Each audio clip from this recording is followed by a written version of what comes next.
And good Wednesday evening, everyone. Thanks so much for joining us tonight. I'm Shelby Sheehan.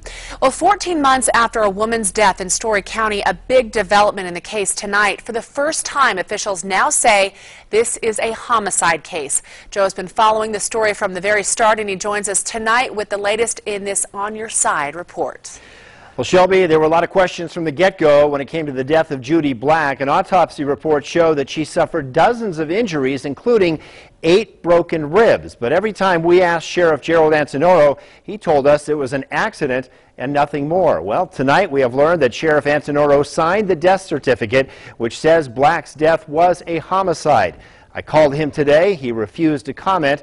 The new district attorney in Storey County, Ann Langer, says she wants to have the body exhumed from the grave now to continue with the investigation now that it is a homicide we're talking about. But she declined to go on camera. But the bottom line, after waiting 14 months, we now know this was a homicide, even though we were told repeatedly by the sheriff it was not. In the beginning, I think that maybe people made judgments that were quick and not well thought out. And then in the course of the last 14 months, maybe clearer heads have prevailed.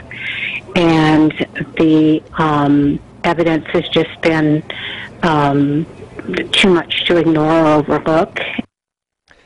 I also spoke with Dave Houston, who is representing Judy Black's husband, Brett. He indicated that his client may be a suspect, but that's all he would say. Nothing official has been announced on that front. Houston also said it's disturbing this case has dragged on 14 months before a death certificate was finally issued. The investigation continues, and as I mentioned, part of that investigation may involve exhuming the remains of Judy Black for further testing.